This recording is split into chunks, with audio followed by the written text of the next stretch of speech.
This is a new ball teaching to begin with. Look, I learned about the new ball, art of new ball. It was very late in my career. It was in the beginning when Imran used to give me an old ball and ask me to bowl quick. Just bowl quick and bowl with the old ball, bowl reverse swing and bowl quick. And that's what I used to. This is my early days, and that's my first tour to Australia. This was Adelaide, I remember this. And yeah, and this is what I used to do, bowl quick, and that's what I've learned in my first maybe 5-6 years of my career. And also county cricket taught me a lot of this reverse swing, and later on in my career, when probably Imran left and then Akif went out of the side, somebody had to take the new ball, and I took the new ball and I started learning that. This is all reverse swing what you're seeing.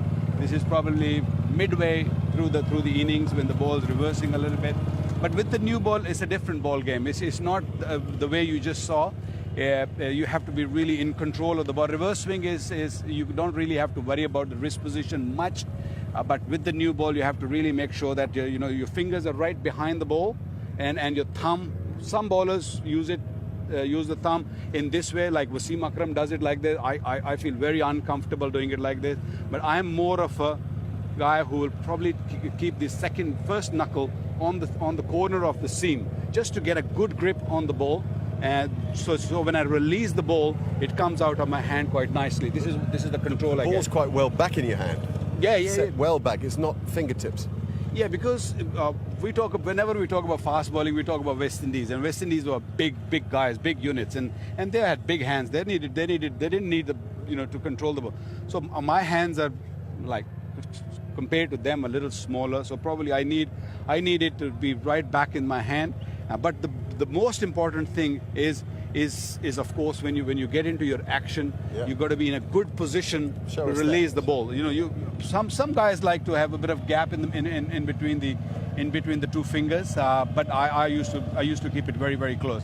All what you need to do is just make sure when you get into your action, you keep your front shoulder as sideways as much as you can, and as you come down, you got to really make sure that you show this palm, this part of your hand to the bowler, and come down like this. That's where you get the outswinger going, and that's the key. The key part, the major key is your front shoulder. You got to really make sure that you keep it upright as long as you possible. So if you're trying to swing the ball in with the new ball, what will you do with that front shoulder? Oh, you just take it out of the position a little bit earlier.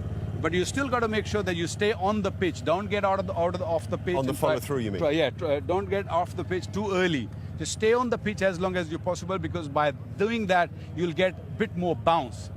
So just to swing it in, I used to move my thumb from putting the knuckle to just come bit more on the side, on the left side of the ball, and then just break the wrist a little bit rather going this way. Rather going this way, just go that way, just a touch, not a lot. And I wasn't a big in-swing bowler with the new ball. All I used to do is go big outswinger, and try to sort of go, maybe give a scramble seam and keep the ball straighter. Just snip back a touch. You don't really need a big in-swingers. Okay, I'm going to swap now and give you an old ball. Yeah, that's easy. What we've done, well, it's a newish ball, but what we've done is we've scarred it. Okay, so we've roughed up one side of that ball. Talk to us about reverse swing, because you and Waz were the masters. This is an easy part, I feel, in bowling. And nowadays, reverse swing is necessity. If you don't have someone who bowls reverse swing in the team, you are struggling as a team. So I feel... Can we just look at you in action first, just to scare the life out of everybody?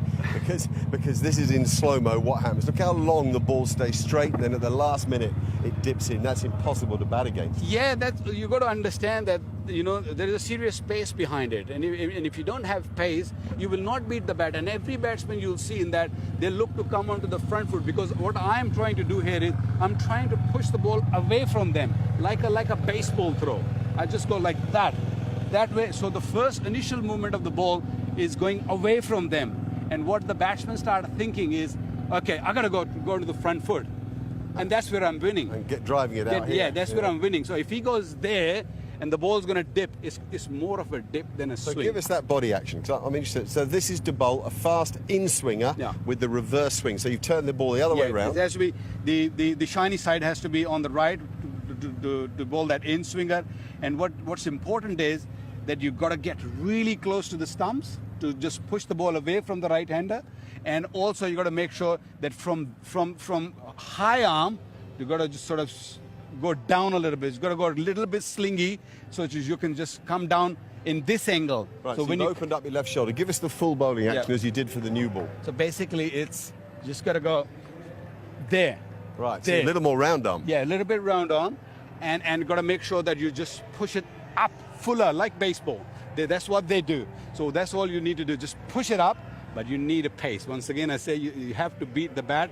To beat the bat, you need 145 clicks or more behind it. Okay, fantastic. Look at these stats. I mean, even you must be impressed with these. There are a few men in the history of the game who have 307, well, if any, 373 and 416 in one-day cricket, average of 23.5 and 23.8. Strike rate's unbelievable. Only Dale Steyn in the modern era of the game has a marginally better strike rate than Wacker, and in one-day cricket striking at 30, so that's 43 per 100 bowls and 30 every 43 balls he was taking a wicket in Test cricket and every 30 balls in one-day cricket, and good career best figures.